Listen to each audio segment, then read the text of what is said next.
Charles I of England, who reigned from 1625 to 1649, a rule that led to a significant national conflict and ultimately civil war.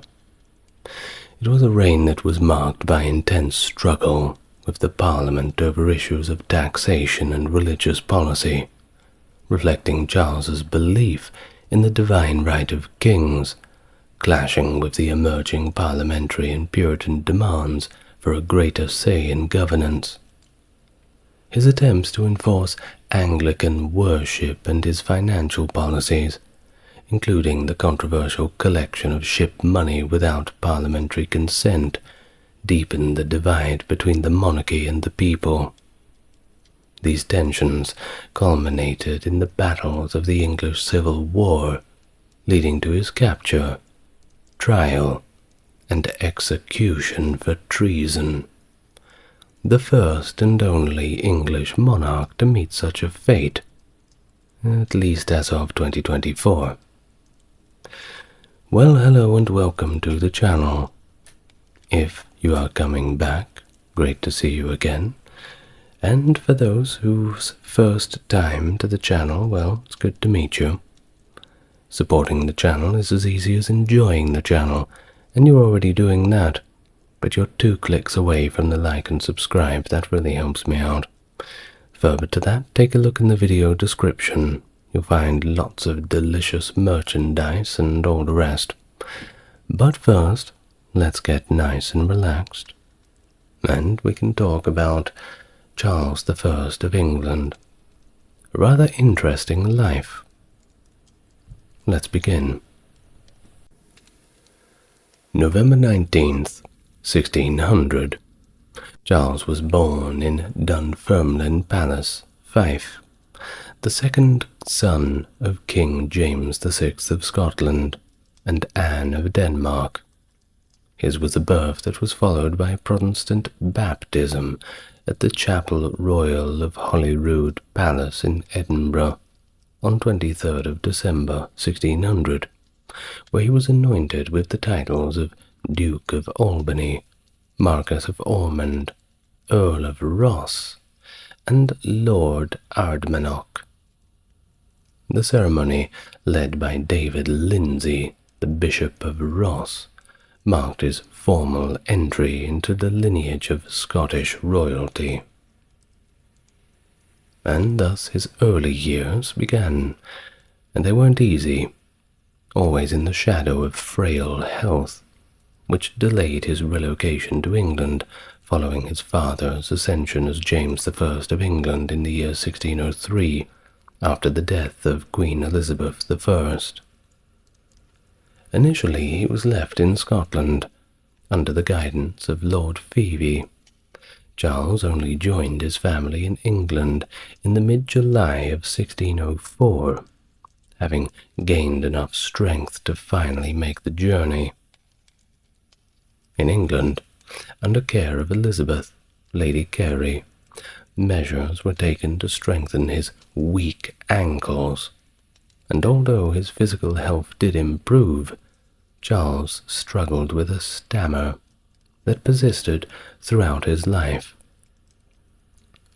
In January of 1605, Charles received the traditional titles of Duke of York and Knight of the Bath, according to the English monarch's second son.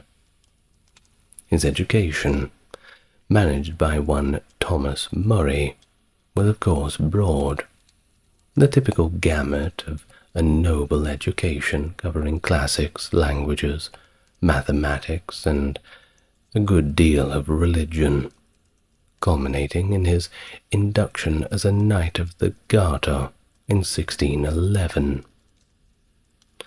Well, despite excelling in horse riding, fencing, and marksmanship, Charles was often in the shadow of his elder brother, the Prince of Wales, Henry Frederick. Well, not for too long, at least. Henry Frederick's untimely death in November of 1612 at the ripe old age of 18 years old, too young if you ask me, thrust Charles into the role of heir apparent. Remember, he was the second son. Well, this solidified by his creation as Prince of Wales and Earl of Chester in November 1616. The period also saw his sister Elizabeth married to Frederick V, Elector Palatine. Frederick's election as king by the Bohemian Diet in 1619, amid Ferdinand of Austria's rise as the Holy Roman Emperor, ignited the 30 Years' War, a conflict steeped in religious divisions, pulling England into a broader dispute in Europe that really had not much to do with them in the beginning. Well, video on the 30 Years' War, when I get around to it. Well, during these times, King James I aimed to secure peace through the proposed marriage of Prince Charles to Maria Ana of Spain. That was Ferdinand's niece, known as the Spanish Match.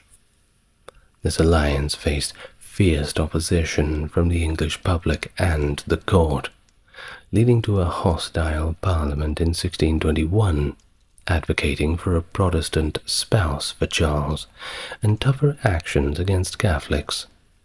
Of course, you must remember, the Catholics and the Protestants in those times were, well, they were at each other's throats. Especially in France. Ooh, it got very bad there. Watch my video on the French Wars of Religion. Very sticky situation.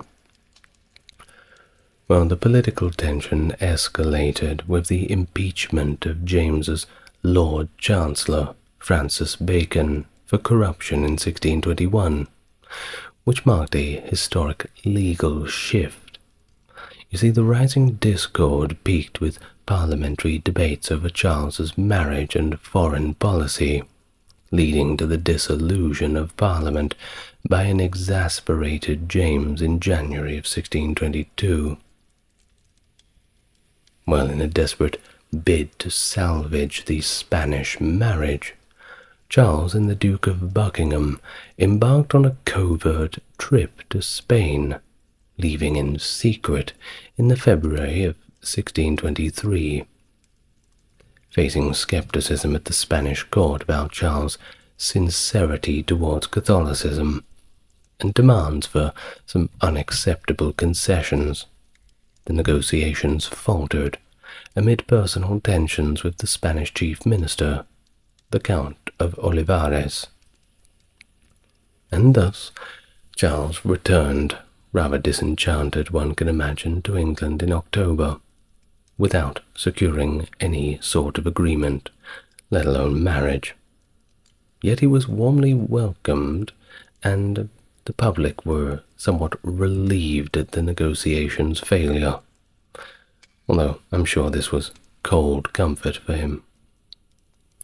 This diplomatic failure disillusioned King James and motivated Charles and Buckingham to persuade him to declare war on Spain. In 1624, needing funds for this new military endeavor, James convened Parliament again. During these sessions, Charles and Buckingham sought the impeachment of Lord Treasurer Lionel Cranfield for opposing the war, mirroring the earlier tactic used against Bacon. James, increasingly wary of Buckingham's influence, cautioned Charles about the risks of politicizing impeachment.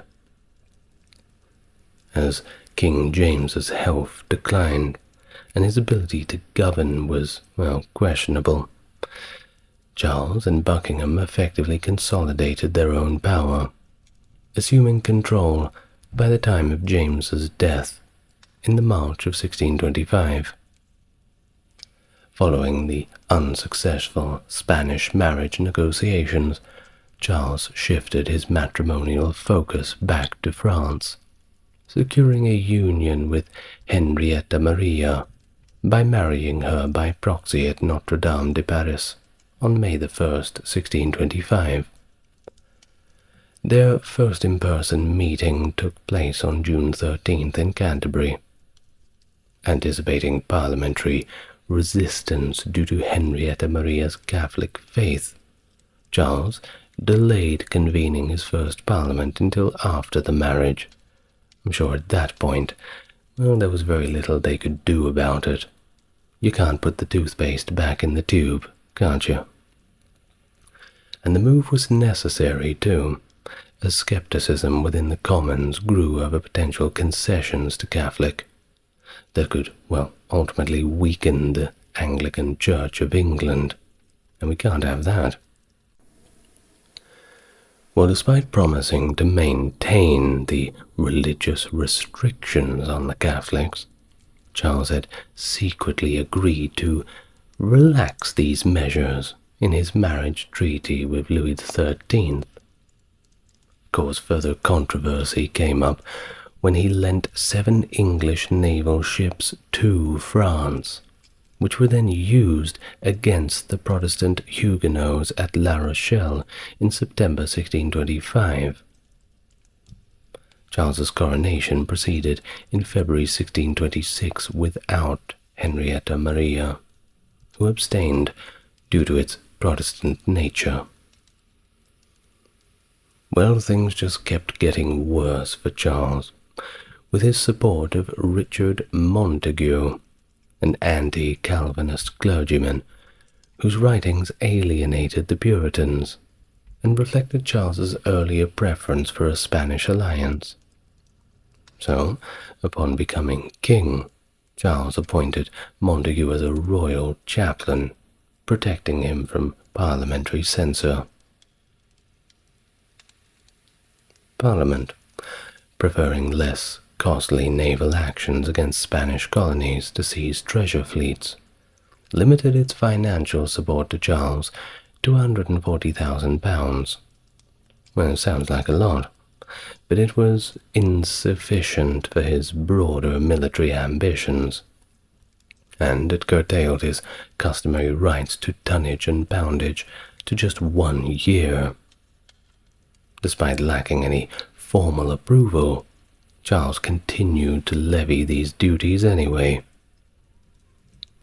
A failed naval expedition led by Buckingham resulted in impeachment proceedings against him, prompting Charles to quickly appoint him Chancellor of Cambridge University in May 1626 as a defiant gesture, a slap in the face, and jobs for friends.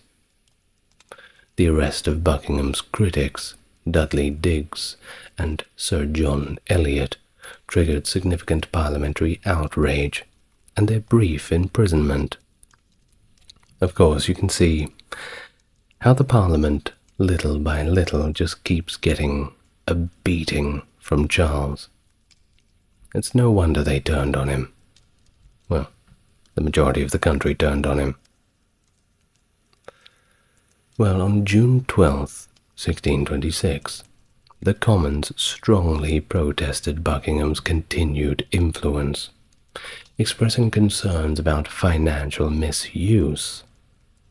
Despite this, Charles staunchly supported him, and ultimately he dissolved Parliament to address the growing dissent.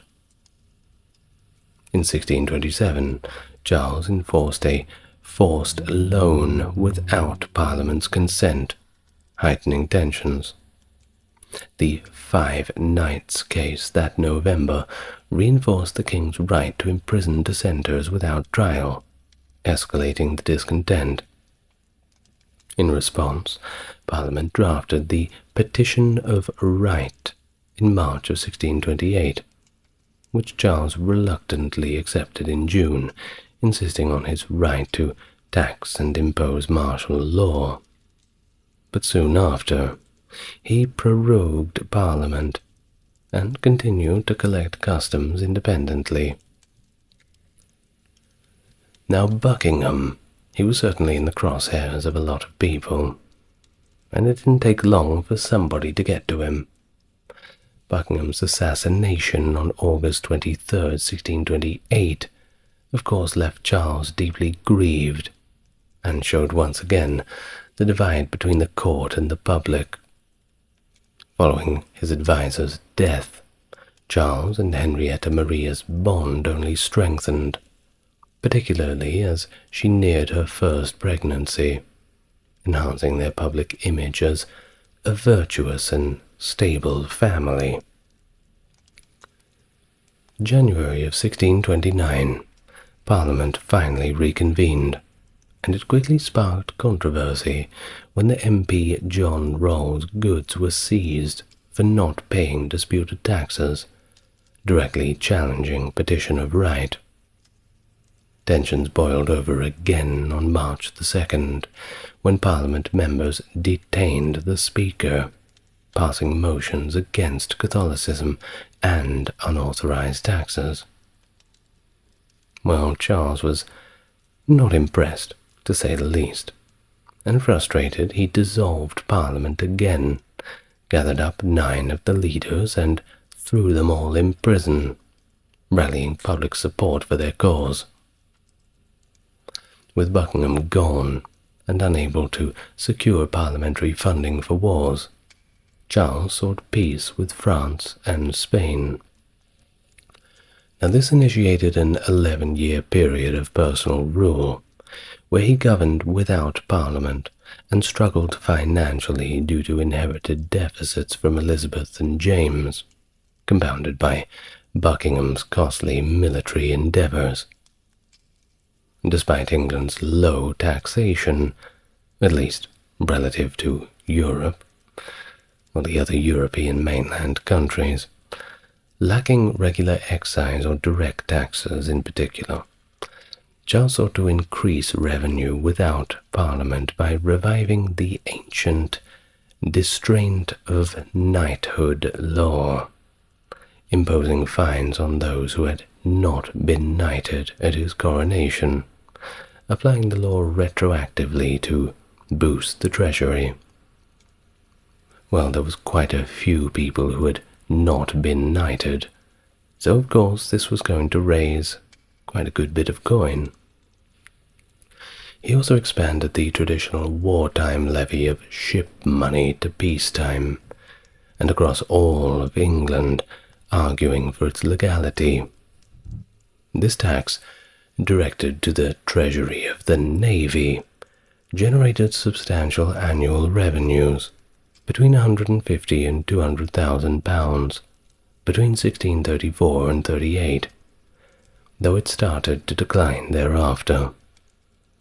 Despite its financial success, ship money faced increasing unpopularity and resistance, highlighted by the landmark case against John Hampden in 1637–38, who was actually prosecuted for non-payment. The tax was narrowly upheld by a 7-5 decision among England's 12 common law judges, but this did very little to dampen the growing public dissent. Now, in this quest for additional revenue, wherever he could get it, Charles also controversially granted monopolies, such as the notorious Popish soap, which involved Catholic backers, and generated around 100,000 annually by the late 1630s. Despite being completely illegal under existing statutes, these monopolies further fueled public dissatisfaction with his fiscal policies. He just kept making poor choice after poor choice. He also attempted to maximize income by reasserting ancient boundaries around royal forests in England, fining those encroaching on these lands and selling them for development. This policy led to the Western Rising and other local unrest as communities resisted the loss of common lands and rights. Well, even with all these new taxes, fines, and fees, by mid-1640, Charles was still facing severe financial difficulties. His attempts to secure funds from the City of London and abroad had completely failed, which led him to seize £130,000 in silver bullion from the Tower of London in July, promising 8% interest upon repayment. Further financial strains emerged when the East India Company refused to give him a loan, prompting Lord Cottington to forcibly sell the company's stock of pepper and spices for just £60,000, well below the market value, also promising repayment with interest, 8%, the going rate. Well, these very desperate measures, panicked at that, did very little to alleviate the fiscal crisis, or repair commercial relations, which, well, I don't think you could really repair the relations after that. Amidst all of the struggle, the rise of the Arminian theology during Charles' reign added more fuel to the fire, emphasizing clerical authority and individual choice in salvation. Arminianism was seen by many as a step back towards Catholicism, alarming the Puritans, who preferred a simpler, less ceremonial Anglican worship, and, of course, feared Charles's lean towards a more sacramental tradition. And, of course, that whole individual choice, well, we can't have that now, can't we? So in 1633, winding it back a little bit, Charles had appointed William Laud as the Archbishop of Canterbury, initiating strict reforms to unify religious practices across England, and these reforms included rigorously enforcing the Book of Common Prayer, redesigning church interiors to highlight the sacrament of the altar, and suppressing nonconformist preachers.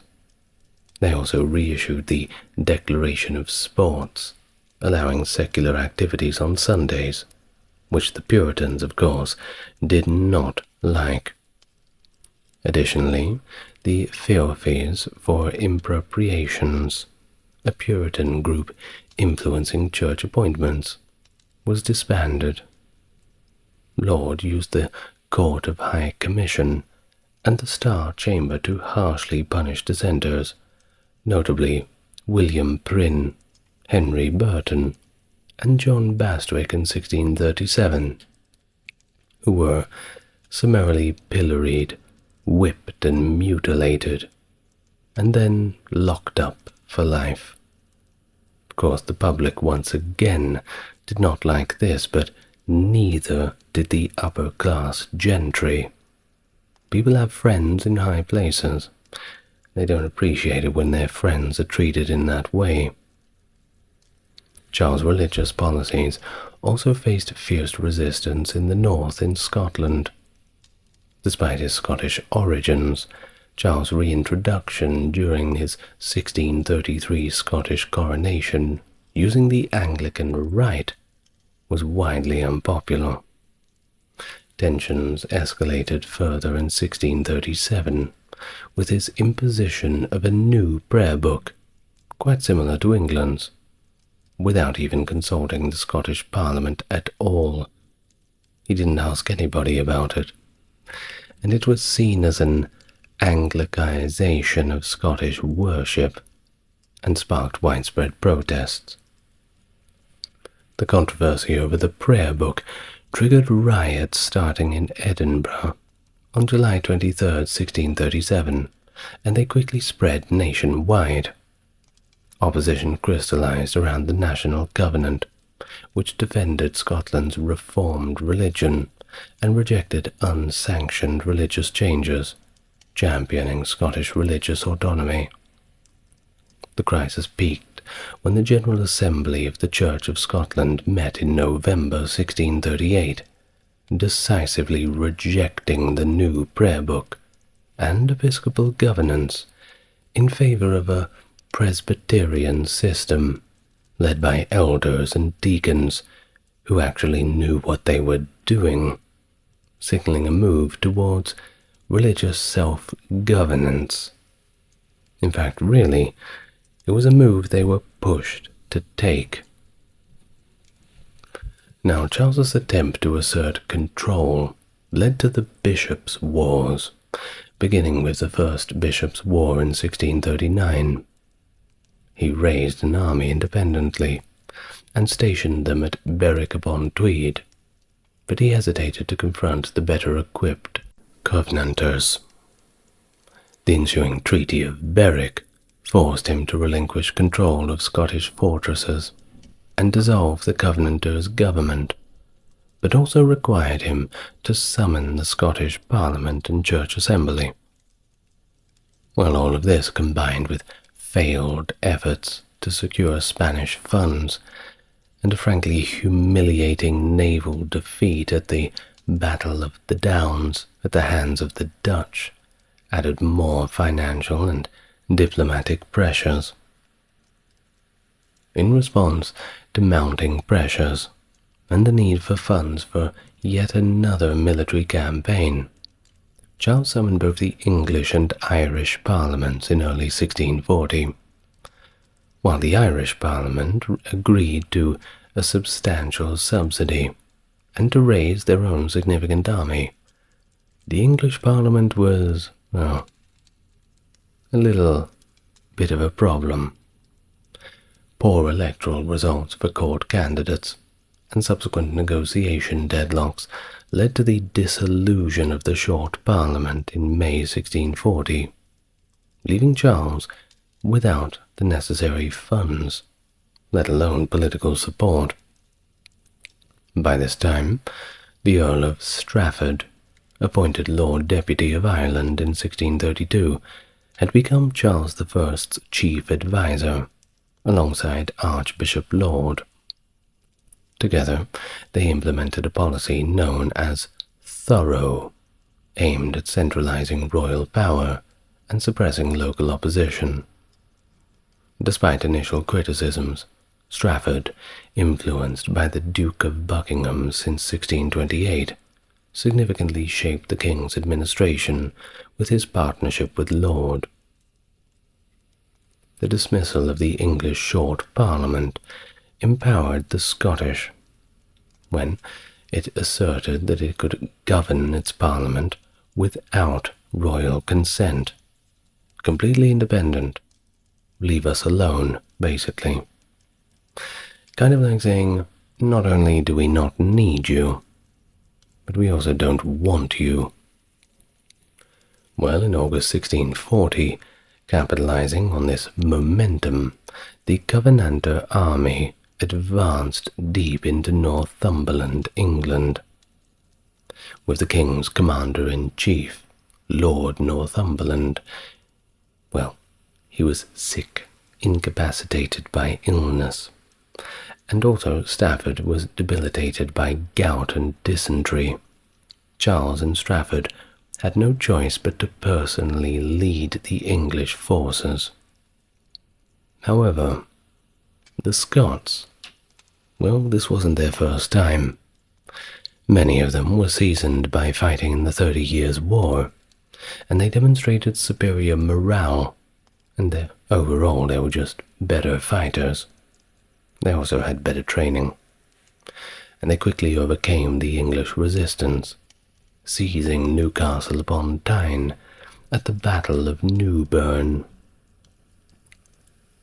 Now, faced with increasing calls for Parliament, Charles convened a great council of peers in York on the 24th of September 1640. He informed this council of his plans to summon a Parliament in November and sought interim funding to continue the military efforts against the Scots. That's right. He needed more money. It becomes a running trend that the only time that Charles wants to speak to the Parliament is either to arrest them, torture them, or rob them. Well, the council, of course, advised peace, and had led to the Treaty of Ripon in October of 1640. Of course, this treaty was, well, kind of one-sided. It rather humiliatingly allowed the Scots to occupy Northumberland and Durham, and required the English to pay £850 daily until a final agreement was established, mandating the recall of the English Parliament to secure the necessary funds. In response, Charles summoned what would be known as the Long Parliament in November 1640.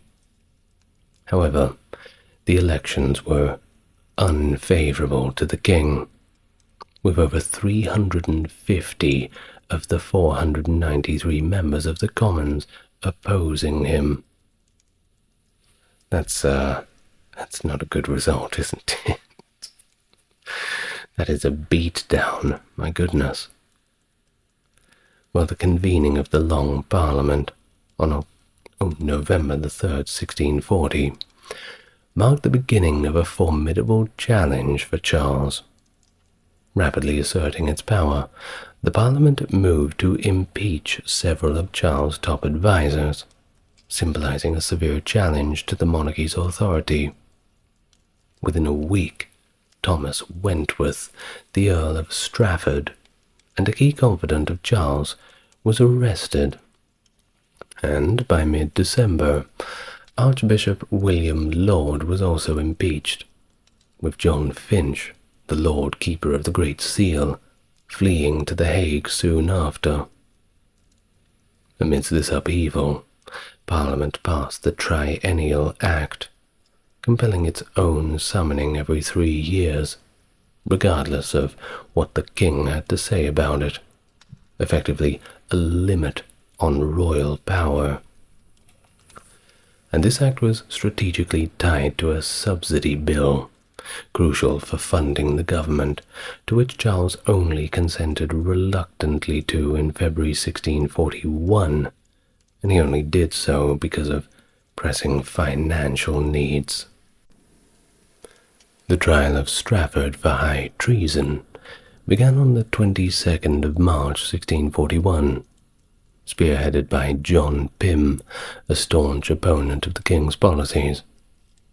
But the prosecution faltered, particularly when it could not conclusively prove the allegations, leaked by Sir Henry Vane, that Strafford had intended to use the Irish army to subdue royal opposition in England. As the case weakened, Pym decided to shift up his tactics, pushing through a bill of attainder that sidestepped normal legal processes to secure Strafford's condemnation and execution. Caught in a political storm of sorts, Charles had reassured Strafford with the promise that his life would not be jeopardized, stating, "Upon the word of a king, you shall not suffer in life, honor, or fortune." Yet the bill's passage increasingly depended on the king's approval, which he initially was reluctant to grant, of course. The situation was exacerbated by an attempted coup involving royalist army officers, increasing the parliamentary pressure on Charles. Ultimately, the Bill of Attainder was approved by the Commons on April the 20th and by the Lords on May the 2nd, despite significant opposition. Now, amidst the unrest and fearing for his family's safety, Charles felt compelled to assent to the bill on the 9th of May, leading to Strafford's execution 3 days later, which I'm sure at the time he would have been kicking and screaming, "But the king said, but the king promised." Feel a little bad for him, I suppose. Now, additionally, Charles agreed to an unprecedented act that prevented Parliament from being dissolved without its own consent. This period saw significant legislative changes, for example, the abolition of the ship money, the dismantling of the Star Chamber in the High Commission, and reforms in taxation practices through the Tonnage and Poundage Act. While Charles made these concessions in England, he aimed to stabilize his rule in Scotland by finalizing the terms of the bishops' wars during a visit from August to November of 1641, consenting to the establishment of Presbyterianism. Surely there's a Presbyterian church in your town. Well, I suppose that depends where you're listening from. However, his efforts were undermined by an attempted royalist coup in Scotland, known as the Incident, a very creative name, which further eroded his credibility and trustworthiness, as if it couldn't be eroded any more at this point. In Ireland, the social and political landscape was as complex as ever, with distinct groups such as the Gaelic Irish, the Old English, and the New English, each harboring their own sets of unique issues and grievances.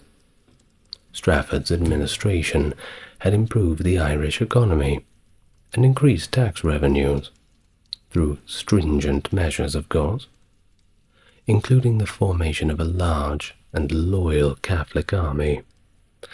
However, his policies also exacerbated tensions by undermining the Irish Parliament, alienating Catholics through land confiscations for Protestant settlements of all things, and promoting Laudian Anglicanism, which clashed with Presbyterianism, thereby deepening the discontent among all segments of society. There wasn't any space that was not touched by a poor decision. Well, Strafford's impeachment in 1640 had profound repercussions for Irish politics, serving as the catalyst for unity among the Gaelic Irish, Old English, and New English against the policies enforced under his governance. During the impeachment proceedings, representatives from the Old English faction in the Irish Parliament voiced a staunch loyalty to King Charles, while simultaneously criticizing the despotic powers wielded by viceroys like Strafford. They contended that such governance detracted from the king's direct authority and frankly maligned his rule by misadvising him, effectively having Strafford be put up on a cross for all the king's poor decisions. Well, with Strafford's removal, and, well, probably the removal of his head as well, Charles' control over Ireland was notably weakened. During Strafford's incarceration, the English Commons repeatedly called for the disbandment of the Irish army, a move finally enacted post-trial due to financial exigencies. Further exacerbating tensions were the ongoing land disputes, especially regarding the Ulster plantation, which saw lands taken from native Catholics and given to Protestant settlers. Additionally, attempts to subordinate the Irish Parliament to the English legislature fueled growing discontent. Of course, there's nothing more unjust than going into somebody else's country and taking their things, especially when it's you settling yourself on land that doesn't belong to you. Tends to ruffle a few feathers. The burgeoning turmoil precipitated an uprising in late October of 1641, as the Gaelic Irish and the Old English, despite professing loyalty to Charles, took up arms against the New English settlers. The political atmosphere in England also intensified in November of 1641, when the House of Commons passed the Grand Remonstrance by a narrow margin. Now, what was this? Well, the document listed grievances against Charles's administration, a big long list of them, and insinuated a pervasive Catholic conspiracy implicating even the unknowing king. And actually this vote was rather close, 159 to 148, which reveals deep divisions, and the Lords were particularly unreceptive, weary of allegations that seemed to impugn their integrity as well. As the Irish rebellion unfolded, panic spread throughout England, fueled by alarmist pamphlets depicting horrific acts committed by the native Irish against the new English settlers, designed to frighten. Well, these accounts stirred fears of a wider papist conspiracy, undermining Charles' authority and further tarnishing his public image. Parliament's dwindling trust in Charles was evident when he sought funds to suppress this Irish rebellion, prompting concerns that any raised funds might later be used against the Parliament itself. In response, John Pym introduced the Militia Bill to transfer control of the military from the King to the Parliament itself. This bill, unsupported by the Lords and certainly not by Charles, was ultimately adopted by the Commons as an ordinance, asserting that it did not require royal assent. Basically, they were just going to do it anyway. But it did have a action that inadvertently prompted more of the Lords to actually side with the King. So there was that. Anyway, the appointment of Colonel Thomas Lunsford as Governor of the Tower of London only added more gasoline to the already burning fire. Known for his ruthless reputation, Lunsford's selection did very little to calm an already tense and lawless London. The political crisis escalated further when, spurred by rumours of the Parliament's plans to impeach his wife, of all people, Henrietta Maria, for alleged collusion with the Irish rebels. Well, that was the last straw for Charles. You don't go after a bloke's wife. That's not on. He had resolved to take decisive action. Acting on the suspicions of parliamentary collusion with the Scots, Charles demanded on January 3, 1642, that Parliament surrender 5 of its members and 1 peer, accusing them of high treason. Well, everybody knows what happens to people who are accused of high treason. So when the Parliament refused to hand them over, Charles, reportedly persuaded by his wife, attempted to arrest the accused personally in the House of Commons. However, his plan was thwarted as the targeted members had been forewarned and had already ran off.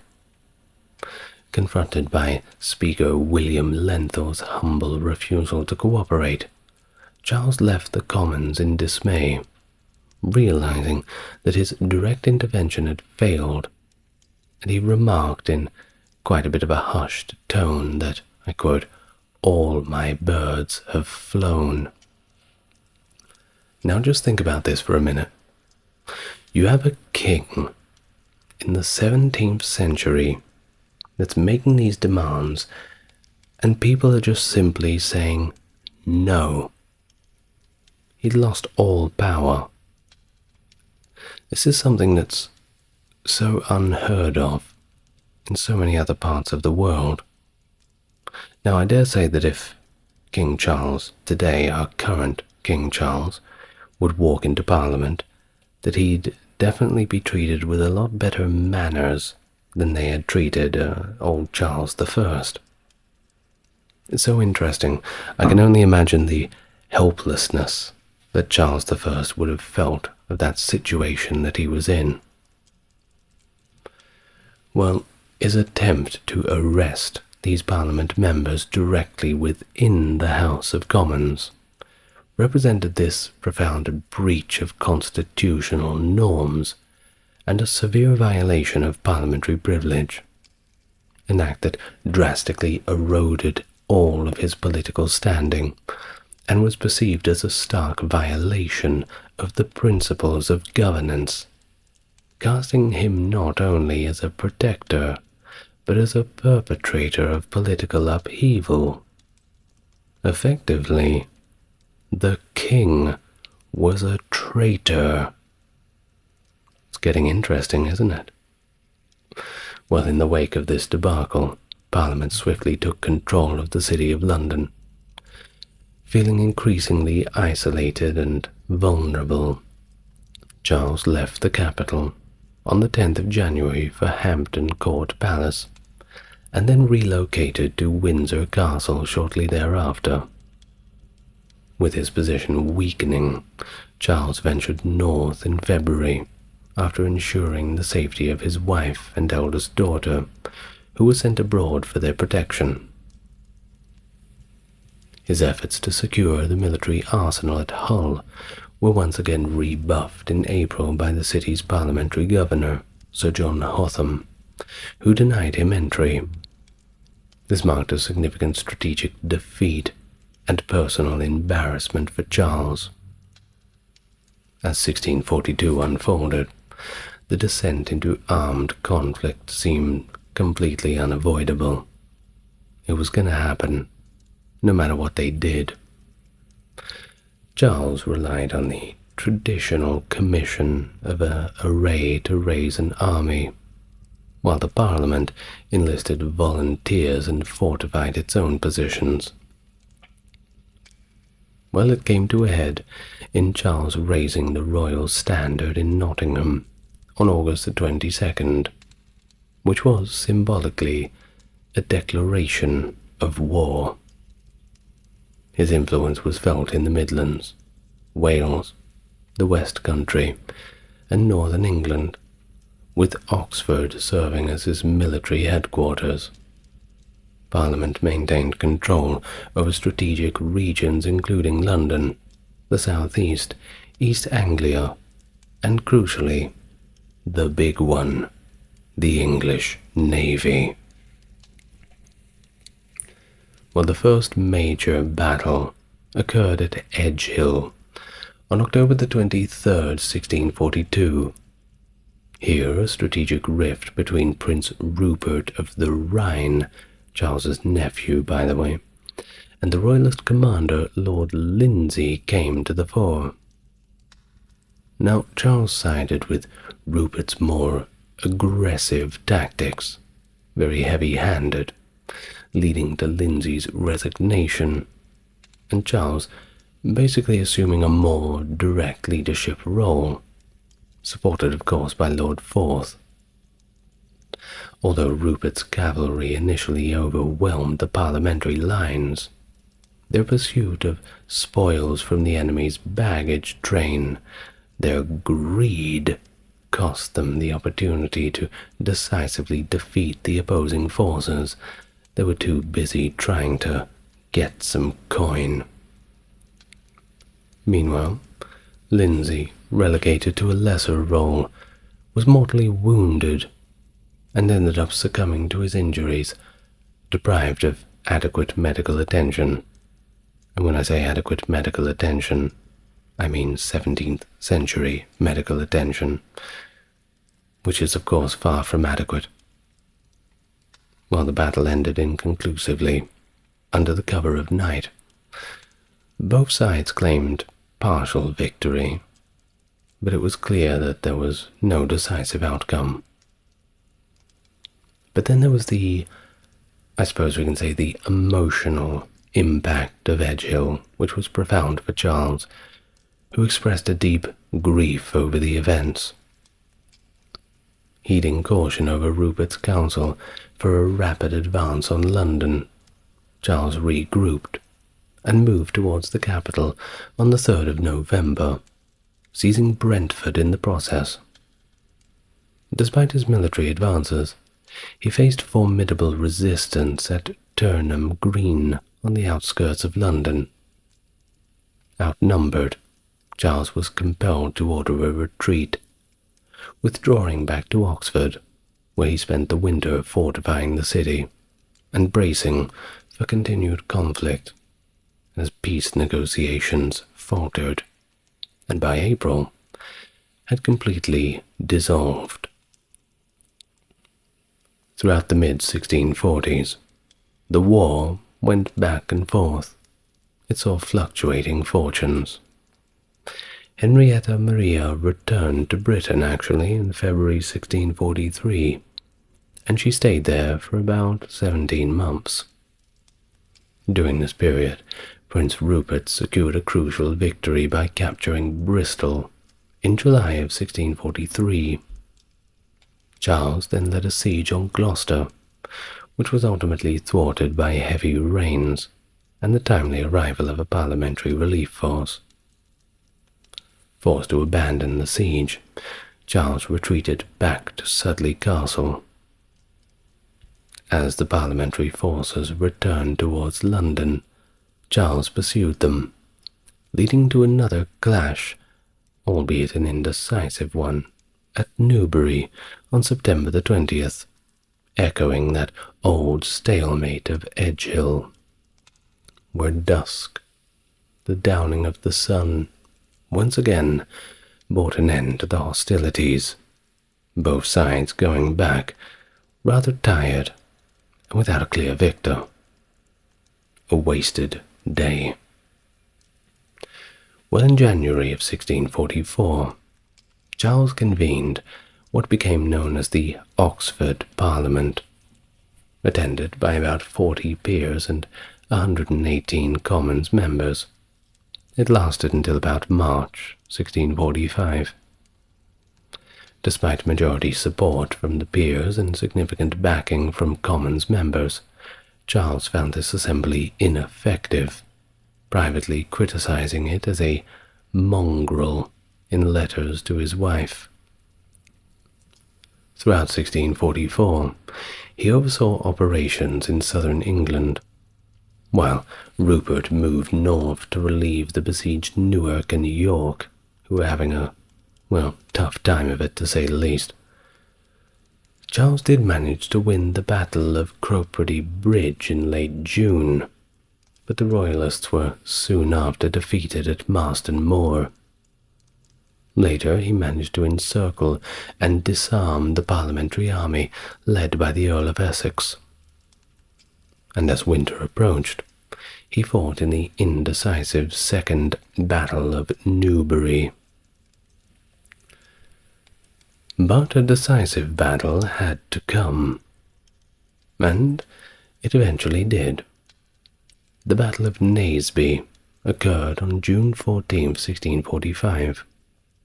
Initially, Rupert's cavalry disrupted the flanks of Parliament's new model army, but the Royalists were eventually driven back. In fact, a misunderstanding on the battle, caused by Lord Carnwath pulling Charles from the front, led to a perceived retreat, resulting in a catastrophic collapse of the Royalist lines. Following additional defeats, Charles escaped from the besieged Oxford in April of 1646, disguised as a servant, and surrendered to the Scottish Presbyterian army in Newark, eventually being transferred to Newcastle upon Tyne. After negotiations, the Scots handed him over to the English Parliament in January 1647 for £100,000 and promises of further payments. You can only imagine the fear that Charles would have been feeling at this time, trying to humanize it a little bit. You know what I mean. Well, he was then placed under house arrest at Holdenby House in Northamptonshire. Then came June the 3rd. Cornet George Joyce, representing the new model army, seized him, exploiting divisions between the army and a parliament that favored disbandment and Presbyterianism. Charles actually saw this as potentially advantageous and moved to Newmarket, Oatlands, and then Hampton Court for what became fruitless negotiations. By November, realizing that he had to escape, he considered destinations like France, southern England, or Berwick-upon-Tweed. On November the 11th, he fled to the Isle of Wight, seeking asylum with Colonel Robert Hammond, who he believed was sympathetic to his cause. Spoiler alert, he was not. Hammond detained Charles at Carisbrooke Castle, and immediately notified the Parliament of his capture, effectively sending them a letter and saying, "He's over here, come and get him." Well, while imprisoned, he continued his political strategies. In a significant shift on December 26, 1647, he signed the Engagement Treaty with the Scots, promising to establish Presbyterianism in England for 3 years in exchange for Scottish military support to reinstate him. This agreement sparked the Second Civil War in May of 1648, with Royalists revolting and Scots entering England as planned. However, the Scots didn't get very far. The new model army of the Parliament swiftly suppressed these efforts, defeating uprisings across Kent, Essex, Cumberland, South Wales, and notably overcoming the Scots at the Battle of Preston, dashing the Royalist hopes in August of 1648. After these defeats, Charles resumed negotiations at Newport, Isle of Wight. While Parliament voted on December 5, 1648 to continue discussions, Oliver Cromwell and the army halted further talks, labeling Charles as a tyrant. Military control was solidified when Colonel Thomas Pride executed Pride's purge on December 6th and 7th, ousting MPs sympathetic to Charles, leading to the formation of the Rump Parliament. By the end of 1648, Charles was moved to Hurst Castle, then Windsor Castle, and in January 1649, the Rump Commons indicted him for treason, a charge rejected by the House of Lords. Well, the Chief Justices of England also declared that this indictment was completely unlawful, opposing the idea of trying a king. In all fairness, it was a pretty novel idea for the time. Well, the Rump Commons was unfazed, and they legislated independently, establishing a special court for Charles' trial and declaring it an act without needing royal approval. And thus the trial began on January 20th, 1649 in Westminster Hall, overseen by John Bradshaw, with John Cook as prosecutor. Charles faced accusations of abusing royal power for personal gain, constituting treason against England. The prosecution charged that he had waged war against the Parliament and all of its people, maintaining his rule to the complete detriment of the liberty of the nation, justice, and peace. The indictment blamed Charles for the war's destruction and all of its deaths, which was, by the way, about 300,000, 6% of the population, introducing an early notion of what we know as command responsibility. Thus, during his trial's first 3 days, he consistently refused to plead, challenging the court's authority by questioning, and I quote, "I would know by what power I am called hither, by what lawful authority." He argued that no earthly court had jurisdiction over a monarch. After all, God put him there in the first place. Try to prove that one wrong. He asserted that his right to rule was divinely sanctioned and supported by England's long-standing legal traditions, So you can't do anything. No. He also claimed that his trial was propelled by military force rather than legitimate legal authority, asserting its unlawfulness and stating, this is his quote from the trial, "No earthly power can justly call me, who is your king in question, as a delinquent. This day's proceedings cannot be warranted by God's laws. The authority of obedience unto kings is clearly warranted, and strictly commanded in both the Old and New Testament. For the law of this land, I am confident that no learned lawyer will affirm that an impeachment can lie against the king. The higher house is totally excluded, and as for the House of Commons, it is too well known that the major part of them are detained or deterred from sitting. The arms I took up were only to defend the fundamental laws of this kingdom." Well, nobody was buying that. In response, the court argued against the doctrine that the king could do no wrong, proposing instead that the King of England was not a person, but an office, and like any other office, it's bound by the laws of the land. And that seems fair, don't you think? Well, by the end of the third day, Charles was removed from the courtroom. Over the next 2 days, the court heard testimonies from over 30 witnesses against him. And then, on January 26th, Charles was condemned to death.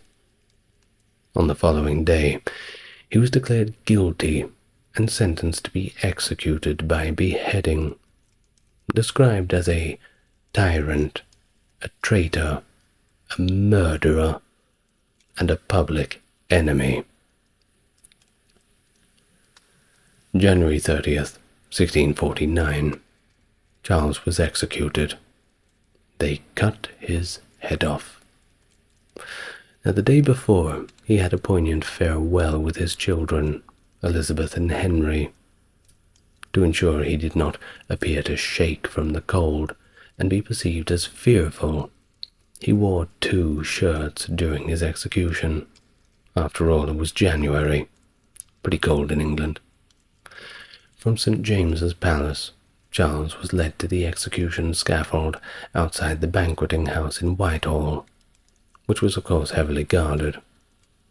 His final words expressed regret over the execution of Strafford and his desires for his subjects' liberty, emphasizing the distinction between the roles of a subject and a sovereign. At approximately 2 p.m., after a final prayer, Charles positioned himself on the block and signaled the executioner by stretching out his hands. His execution was carried out swiftly, with a single stroke. An observer, Philip Henry, described the reaction from the crowd as a rather deep moan, as he quotes, "as I never heard before, and desire I may never hear again." Now, at the time, there was a rather grim and macabre tradition. Some onlookers soaked their handkerchiefs in his blood as souvenirs of the momentous event. I'm not sure if we have any of those surviving handkerchiefs, but my word, if we did, could you imagine what they would go for at auction? I'm sure if they still have the body of Charles, then they could do a DNA match-up to prove that it was real, surely. That's something to have on the coffee table, isn't it? Well, the identity of Charles's executioner is, well, that's a matter of debate in itself. Initially, the commissioners sought one Richard Brandon, who was London's common hangman, offering a significant sum of £200 to perform the execution.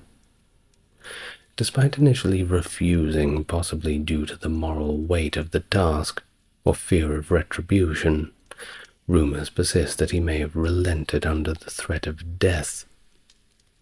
However, there are other figures such as George Joyce, William Hullett, and one Hugh Peters, who have also been suggested as possible executioners. Either way, the expertise with which the execution was conducted, resulting in a single clean strike, as later confirmed during an 1813 examination of the king's remains at Windsor, implies that the deed was done by someone very skilled in the art of beheading. Well, following the execution, it was typical for the severed head of the traitor to be raised before the crowd with the proclamation, "Behold the head of a traitor." But in Charles's case, well, these words were notably absent. Maybe because the executioner feared recognition through his voice. Either way, the day after his execution, Charles' head was reattached to his body, which was then embalmed and placed within a lead coffin. Despite the customary honor of a burial at Westminster Abbey, Charles did not get the privilege, leading to his body being secretly transported to Windsor on the night of February 7th. He was interred in a quiet ceremony on February 9th, 1649, in the Henry VIII vault, actually, with St. George's Chapel at Windsor Castle, resting beside the coffins of Henry VIII and his third wife, Jane Seymour. There were plans for an elaborate royal mausoleum in Hyde Park, envisioned by his son Charles II, but they were never realized, which leaves the most modest resting place in Windsor as his final abode. Why don't you go say hello to him? He's still there, waiting for you. Well, thank you very much for watching this rather long biography of Charles I. Worst king ever. Well, maybe that's arguable, but he certainly was not very impressive, wasn't he? Well, what is impressive is the list I have in front of me of my top-tier patrons. That is Britt, Charles, Stark Factory, JC, Jeffrey, Wendy, Tim, James, Erin, Scott, Dark, and Ben. Equally as impressive is the listener who has gotten this far and is currently writing a comment to boost me in the algorithm. How kind of you. Thank you, friend. And I will see you same time, same place, right here on YouTube. Good night for now.